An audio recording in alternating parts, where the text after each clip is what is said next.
Acompanhe a partir de agora mais um podcast do Preto no Branco. Programa de hoje, Seu Direito em Análise, com a condução da jornalista Juliette Manfrim.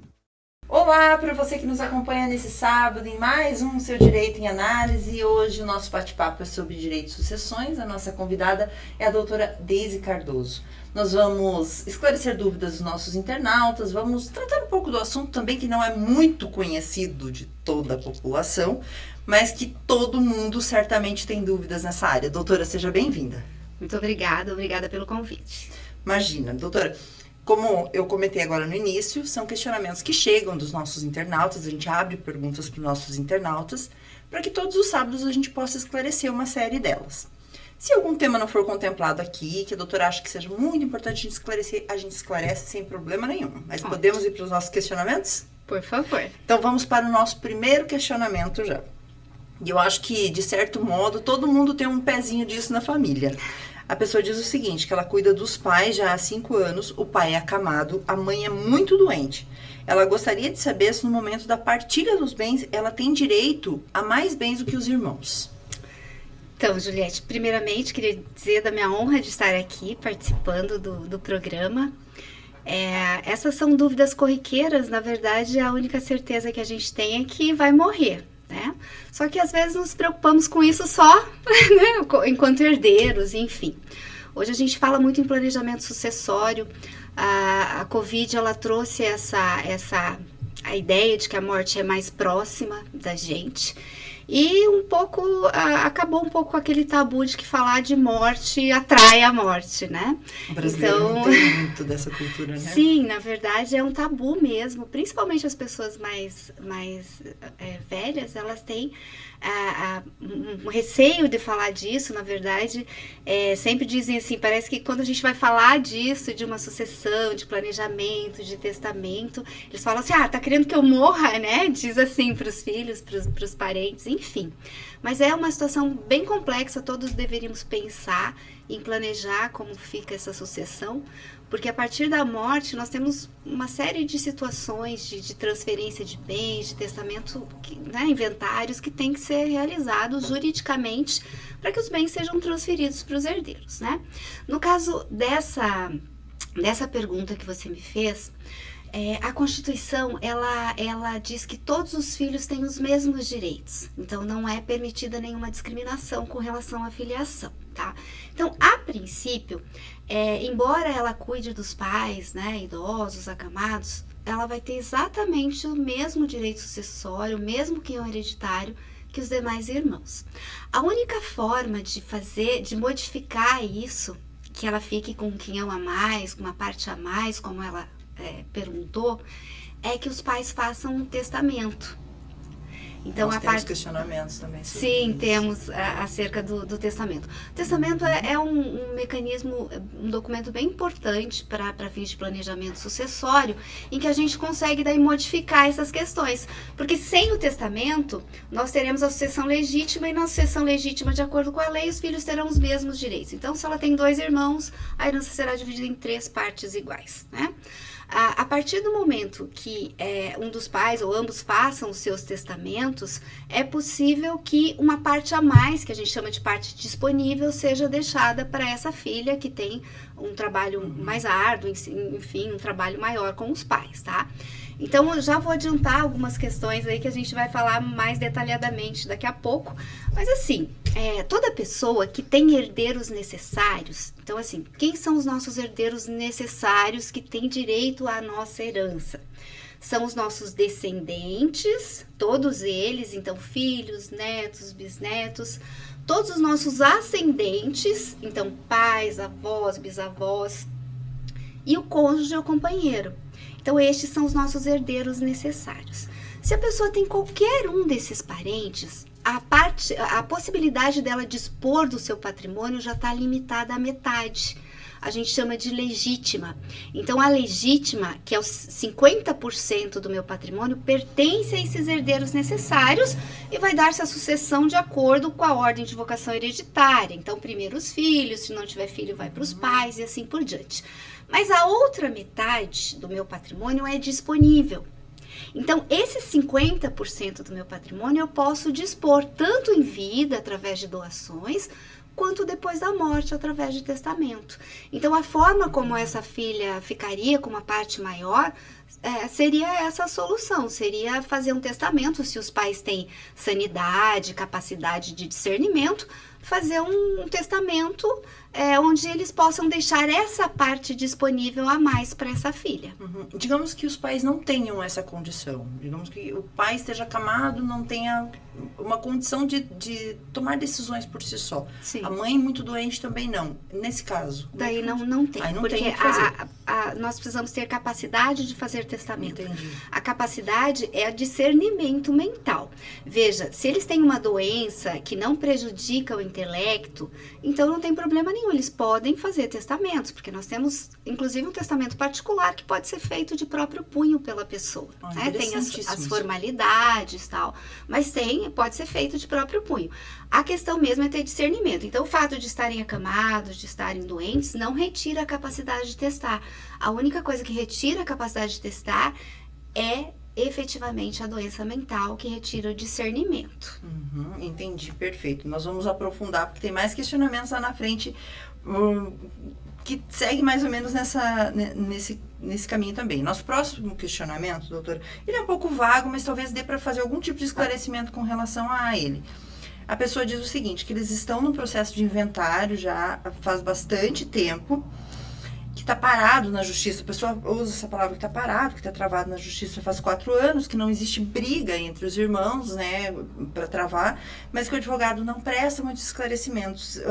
Essa pessoa gostaria de saber que conselho que a doutora dá para ela. Então, nesse caso, não tem como dizer o que está acontecendo com esse inventário, por que ele está parado há tanto tempo.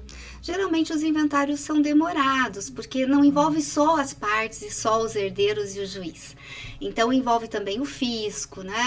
As fazendas públicas da União, dos estados, os municípios têm que participar, têm que se manifestar no processo por conta das questões tributárias. Então, às vezes algum herdeiro está um pouco mais distante, não se conseguiu ainda uma citação. Realmente é impossível, sem analisar o processo, dizer o que pode estar acontecendo para o processo estar paralisado. Tá? Uhum. O conselho que eu dou é buscar do advogado essa resposta. Então ele tem o dever, né, o dever profissional de colocar para ela esclarecer os motivos pelos quais o processo está demorando, enfim. E, em último caso, ela poderia se dirigir diretamente à vara de sucessões onde tramita o processo e ter acesso ao processo. Os processos de inventário, em regra, são públicos, uhum, são de acesso de qualquer pessoa. Então, ela poderia se dirigir até o fórum, até a vara. Nós temos hoje em Cascavel 2 varas de sucessões. Então, tem que ver onde está tramitando o processo, na primeira ou na segunda, e tentar obter informações diretamente no balcão do cartório.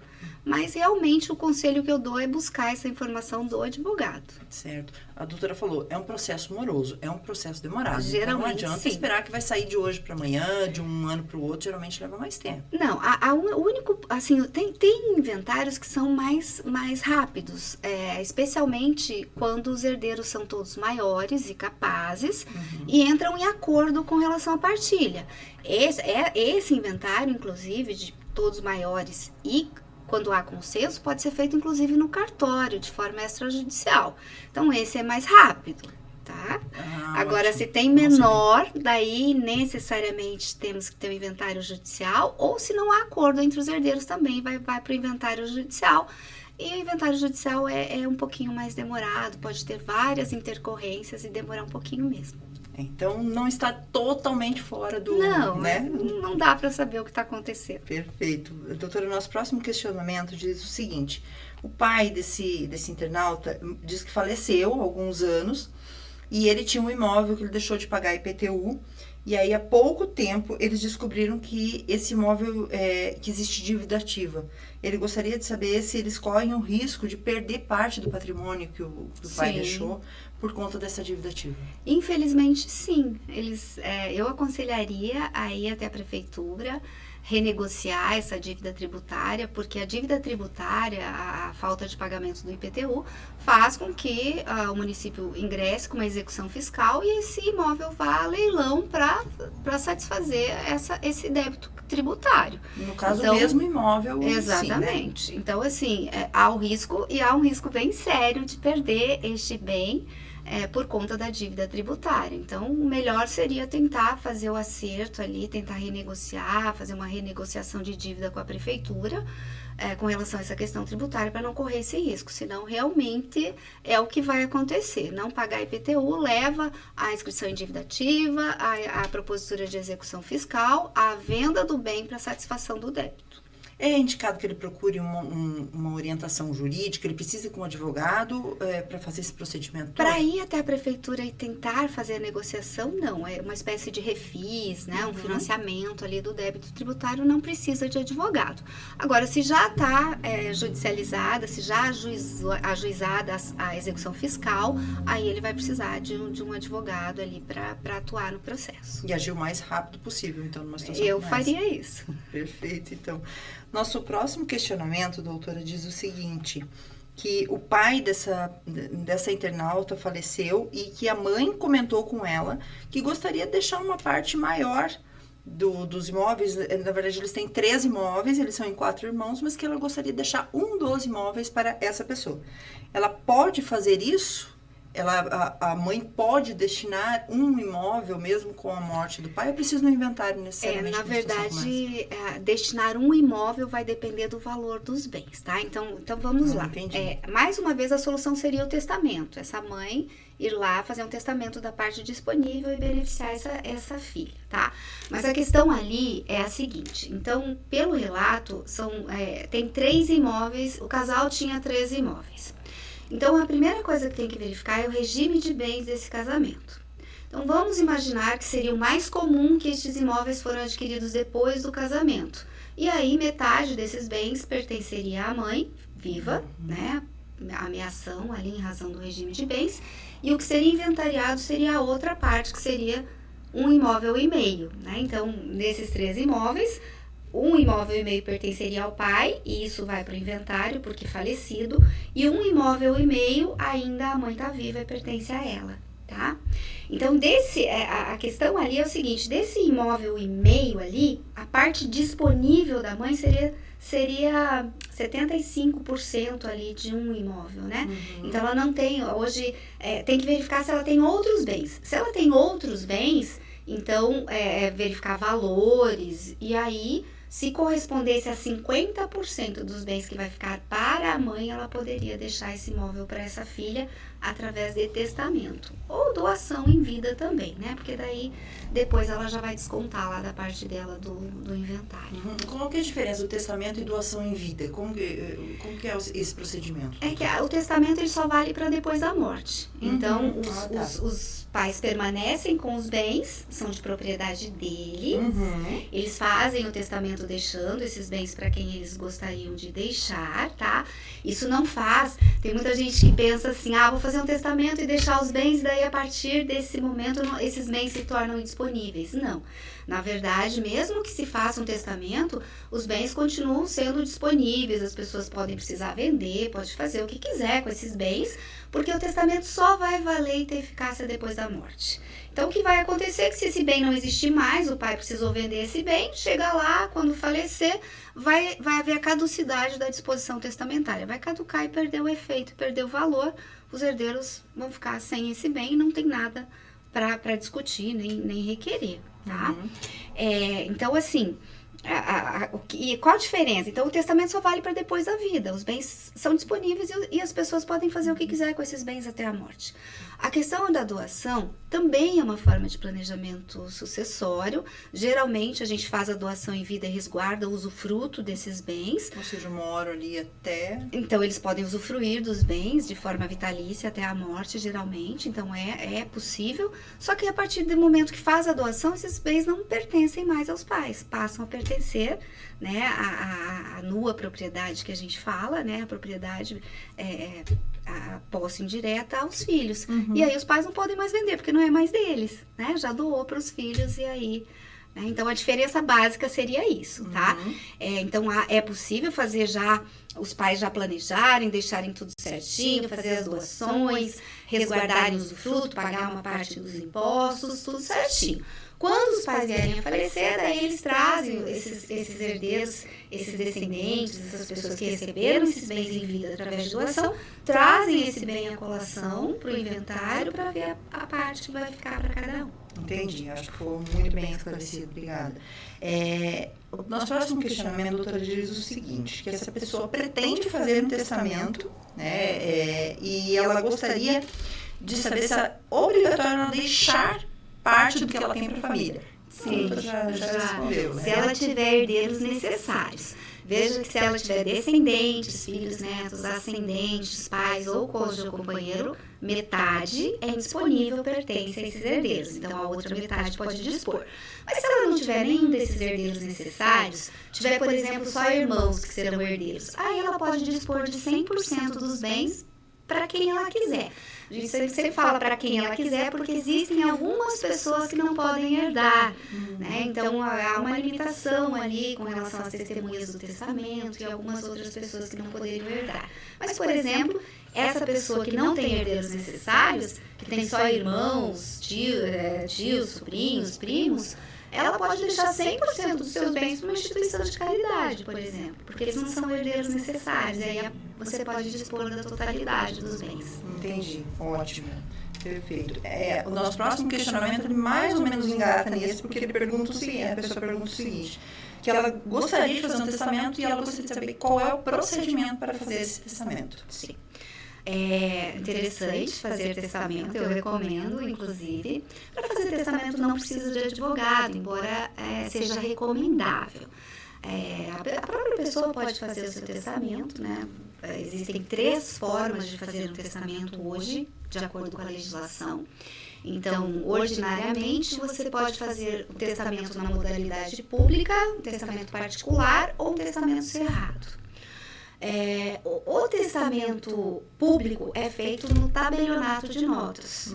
Então, a pessoa leva lá 2 testemunhas e chega lá, marca um horário com o tabelião, né, o tabelionato de notas do cartorário, marca um horário, chega lá, leva toda a documentação necessária e ali declara qual é a sua vontade. O tabelião vai escrever a vontade no seu livro próprio dentro do cartório. Depois vai ler perante todos, perante as 2 testemunhas e o testador, e todos assinam. Esse é o testamento que é mais seguro, porque ele não tem o risco de se extraviar. Fica constando lá nos órgãos públicos que existe aquele testamento, inclusive o conteúdo do testamento fica lá no cartório. A pessoa pega uma certidão, não é tão público assim, porque não é todo mundo que tem acesso, somente a pessoa ou por ordem judicial. Mas aí, se for preciso extrair segundas vias, aquilo pode ser requerido pelo juiz quantas segundas vias forem necessárias.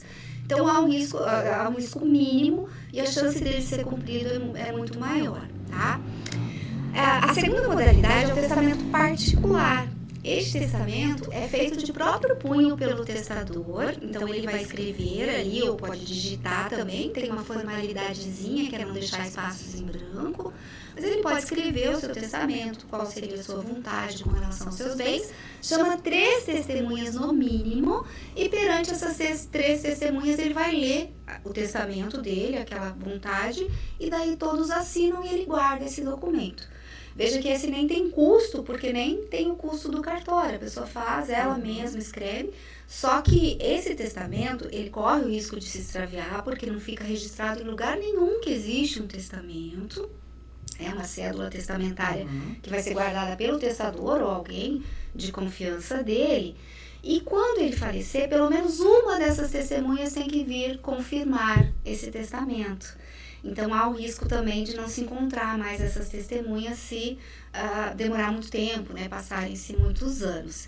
Então, ele é um ótimo testamento porque ele não tem custo, ele a formalidade mesmo são as 3 testemunhas e a leitura e a assinatura, mas há um risco de extravio. E o terceiro e último testamento, é um testamento chamado místico, porque ele é cerrado, ele é lacrado. E, na verdade, ele também é escrito pelo próprio testador, mas ele leva até o cartório, o tabelionato de notas, para lavrar um auto de aprovação. O conteúdo não fica no cartório, mas fica lá em algum livro que um dia aquele testamento foi apresentado, foi lacrado e devolvido para o testador. Precisa de 2 testemunhas também para presenciar esse auto de aprovação, tá? Esse dos testamentos talvez o menos recomendado, porque o risco de romper o lacre é grande, de extraviar também, enfim. Eu recomendo sempre, na medida do possível, o testamento público ou o testamento particular, caso a pessoa não queira fazer o testamento público. Esse testamento público, ele custa em torno de quanto? Hoje, em torno de R$650. Não é inacessível, né? Não é, e é muito seguro com relação ao cumprimento das disposições depois. Então é o mais recomendado efetivamente, né? Sim. Nosso próximo questionamento, e eu até tenho uma dúvida que me surgiu durante a sua fala, doutora. Um testamento, ele pode ser questionado em um inventário, por exemplo? Sim. Todo testamento pode ser impugnado com relação à sua validade, com relação à não observância das formalidades do testamento, a capacidade do testador de testar, né, a capacidade de discernimento. Então, assim, toda vez que existe um testamento, ele precisa ser validado judicialmente. Então, antes do inventário, ou concomitantemente ao processo de inventário, nós temos um outro procedimentozinho que é o registro, publicação e validação desse testamento. Então, todo o testamento tem que ser levado a juízo para o juiz validar, tá? E mesmo assim ainda tem um prazo para impugnar. Então, ele pode ser impugnado tanto por vício de forma, por ele não ter obedecido às formalidades na confecção dele, também com relação à capacidade de testar do testador, caso ele não tenha discernimento. Uma mesma pessoa pode fazer uma substituição de testamentos, por exemplo? O testamento, isso é uma pergunta bem interessante, Juliette, porque o testamento, ele é revogável. Então, assim, não é porque a pessoa fez um testamento hoje que ela não possa modificar, revogar, fazer o que ela quiser, porque, como eu disse, esse documento só vale depois da morte da pessoa. Então, enquanto ela está viva, ela pode revogar, modificar e fazer quantos testamentos ela desejar. E nenhum suposto herdeiro que seria ali contemplado pode requerer qualquer direito, porque não tem nenhuma eficácia antes da morte, tá? Então, a pessoa pode fazer um testamento hoje, mudar de ideia amanhã, revogar, deixar aqueles mesmos bens para outras pessoas. Então, tranquilamente. Isso precisa constar no testamento seguinte, que ela está revogando um testamento anterior? Não necessariamente. Pode haver a revogação expressa, sim, então dizer expressamente que está revogando o anterior, mas a gente trabalha com revogação tácita também, que é quando a pessoa não diz expressamente que revoga o anterior, mas faz disposições diferentes. Então, antes eu tinha deixado um bem pro João, e agora eu faço um testamento deixando aquele mesmo bem para o José. Então, essa nova disposição, a posterior, ela vai revogar tacitamente a anterior. O que vale nesse caso é a data. É a última. A data. É o último testamento. Perfeito. Então, nosso próximo questionamento também envolve pais falecidos. A pessoa diz o seguinte: os meus pais faleceram e não deixaram testamento. Temos que obrigatoriamente abrir um inventário? Obrigatoriamente se tiver bens a serem transferidos, né? Então, assim, nós temos uma legislação que permite, assim, se os falecidos deixaram só pequenos valores, né? Então, assim, saldo em conta, poupança, FGTS, estes pequenos valores não precisa fazer um inventário necessariamente, eles podem ser sacados, retirados mediante um procedimento judicial mais simples, que é o alvará. Tá? Então, pequenos valores, saldos em conta, FGTS e tal. Agora, se tiver qualquer bem, Juliette, seja bem imóvel, seja um bem móvel, aí precisa do inventário obrigatoriamente. Hoje nós não temos nenhuma possibilidade de transferir um bem, seja um carro, um veículo, não importa o valor, ou um bem imóvel de uma pessoa que morreu para os herdeiros, para uma pessoa viva, sem o inventário. E no caso dos pais vivos ainda e que gostariam de resolver toda a situação antes de falecerem, elas também precisam fazer um inventário? Ou Não, podem fazer... não, inventário só depois da morte. A forma como se esses pais vivos querem já distribuir os bens entre os herdeiros seria através da doação em vida, né? Tem outras possibilidades também, que é criar uma holding, que é uma empresa familiar, colocar esses bens na holding, distribuir as cotas para os herdeiros. Então, tem várias formas de planejar isso. O inventário mesmo é só depois da morte para transferir os bens da pessoa que morreu para os herdeiros. Entendi, perfeito. Vamos para o nosso próximo questionamento, então. O nosso internauta disse o seguinte na próxima questão. Meu pai tinha um imóvel não escriturado e esse pai faleceu. E ele gostaria de saber se eles terão problemas com esse imóvel no momento da partilha. Com certeza. Mais um alerta. Muita gente não escritura imóvel. Na verdade, não é nem só para questão de morte, né? Quem não registra não é dono, né? Esse é um lema que a gente tem e de fato, juridicamente, isso é verdade. É o registro lá na matrícula do imóvel que prova a propriedade do bem. Mas, na verdade, na prática, muitas pessoas não fazem isso por N motivos econômicos, enfim, comodidade.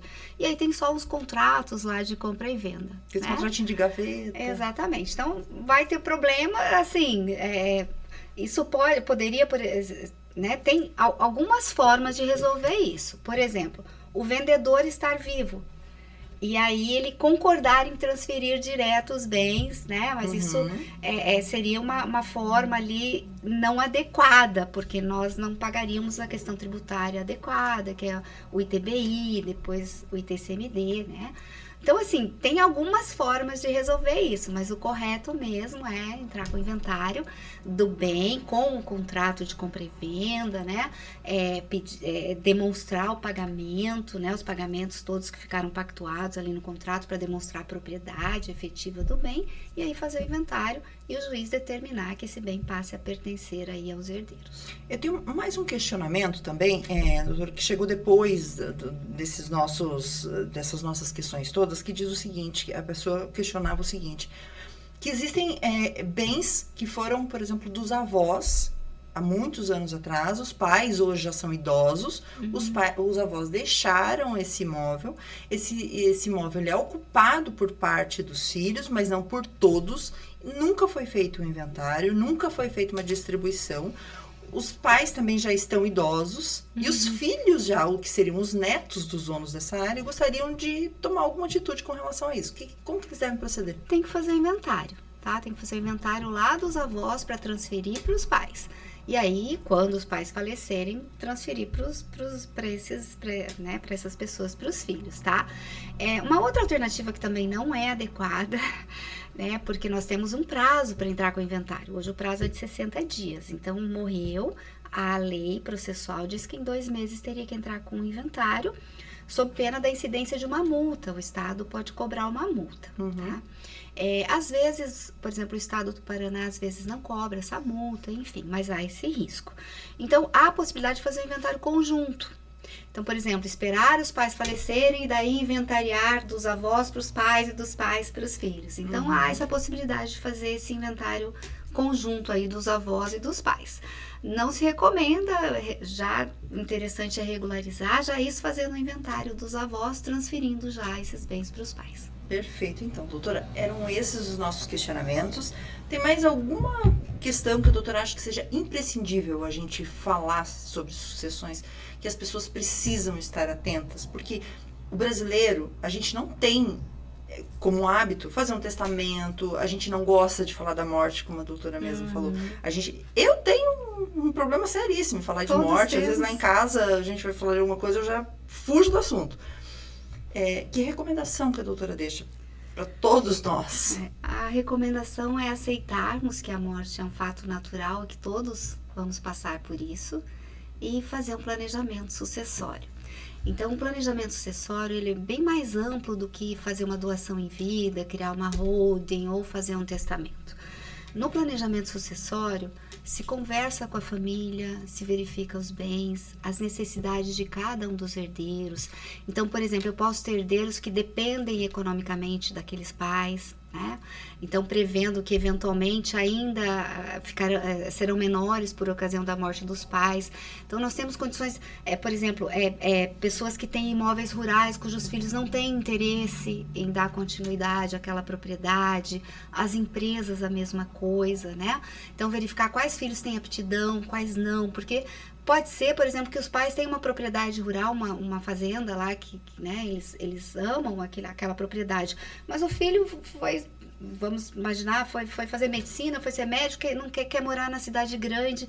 Então, assim, tem que verificar a necessidade de cada um. Então, a gente tem possibilidade, por exemplo, daqueles herdeiros dependentes, né, pessoas que eventualmente não tenham capacidade econômica, capacidade de sustento, de fazer planos de previdência para essas pessoas, seguros que elas conseguirão se manter até findar o inventário, porque o inventário é um procedimento que ele é custoso e, como a gente viu no caso da moça ali, ela demora bastante. Então, você não tem liquidez imediata com relação aos bens, sabe? Os herdeiros não podem achar que vão ter aquilo rapidamente. Então, se esses herdeiros precisam economicamente desses bens dos pais, é importante fazer esse planejamento. Fazer um testamento para dizer qual a vontade efetivamente, porque a questão é que os pais não pensam no planejamento e isso causa brigas bem contundentes ali entre os herdeiros na hora de partilhar. Se os pais deixam já, ou dizendo como eles gostariam que fosse dividido, muitas das vezes evita briga entre os herdeiros e os irmãos, porque respeitam a vontade daqueles que eram os detentores do patrimônio, tá? Mas uma coisa também bem interessante, Juliette, que eu sempre ouço dos meus alunos é o seguinte: os filhos, né, eles se acham herdeiros antes da morte dos pais, né? Muito comum. Então é importante que os herdeiros, os que serão herdeiros, saibam que enquanto os pais não falecem, eles não são herdeiros, não há herança de pessoa viva. Então não tem possibilidade de contratar sobre essa herança, de fazer qualquer coisa. E mais, a propriedade, ela é totalmente, de forma onerosa, é totalmente disponível para os pais. Então muitas vezes chega lá e um aluno fala assim: mas o meu pai se divorciou da minha mãe, tá namorando, e como é que vai ser isso?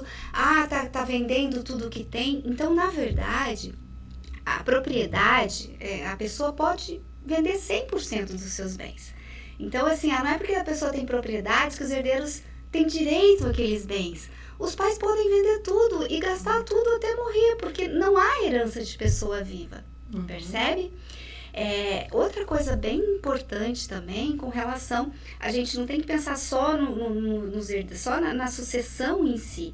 É importante também pensar que essa pessoa ela pode passar a viver em união estável, passar a namorar uma outra pessoa, então se vai ter direito ou não àqueles bens. Então a gente hoje tem condições de fazer contratos de convivência, estabelecendo essa questão patrimonial, especialmente de pessoas que já se encontram já depois de uma certa idade, cada um tem o seu patrimônio, a forma realmente de proteger esse patrimônio para os futuros herdeiros também. Então, essencial, imprescindível que se procure um advogado para que oriente, para que diga de acordo com as necessidades e o que pode acontecer lá na frente, de que forma vai acontecer. Não deixe isso para as outras pessoas resolverem depois, como alguns costumam fazer, né? Falar: olha, eu não quero nem saber, e daí vocês que decidam depois, vocês que resolvam depois da morte. Mas isso realmente a última coisa que as pessoas deveriam fazer, porque vai causar briga lá na frente. Então, fazer um planejamento sucessório hoje, eu acho que é imprescindível para todas as pessoas. E é uma área do direito, as sucessões é uma questão que vai pegar todo mundo, né? Não tem como escapar, você não vai fugir disso. É impossível, tá? E se você tem um carro, vai ter que fazer uma sucessão ali desse bem e vai ter que fazer um inventário, se for o caso. Então, vai atingir praticamente todo mundo, né? Não é só quem tem grande patrimônio. Às vezes as pessoas acham assim: mas falar em planejamento sucessório, testamento serve para quem tem muito patrimônio. Claro que não. Porque a verdade é que vai ter que ser inventariado se ele tem um carro velho. Vai ter que ser inventariado. né? Então é para todo mundo. Eu acho que é uma coisa que todos deveríamos pensar, uma obrigação nossa enquanto pais, especialmente, de pensar na nossa sucessão, pensar que a gente não vai estar aqui o tempo todo e de que forma isso aconteceria, essa sucessão dos bens aconteceria de uma forma um pouco mais tranquila para os herdeiros. Que isso fique como um exemplo e como uma determinação para todos nós. Bem isso. Doutora, se alguém ficou com alguma dúvida com relação aos esclarecimentos, ou alguém gostaria de fazer um contato para esclarecer dúvidas, essa pessoa pode te encontrar em algum lugar? Como é que essa pessoa pode proceder? Com certeza. Eu, além de professora, eu dou aulas na Univel, mas eu sou também advogada e tenho um escritório de advocacia. Daí, acho que eu passo o contato para você, se eventualmente quiserem fazer contato por e-mail, por telefone, então só contatar lá no escritório, marcar um horário e aí conversamos. Perfeito, doutora. Eu gostaria de agradecer imensamente a sua visita. Seus esclarecimentos foram extremamente importantes para todos nós. Muito obrigada. Eu que agradeço a oportunidade. Esteja sempre de volta. Só me chamar que eu venho. Perfeito. Gostei. Obrigada. E para você que nos acompanhou em mais um Seu Direito em Análise, nós voltamos na próxima semana com um novo tema. Até lá. Tchau. Tchau.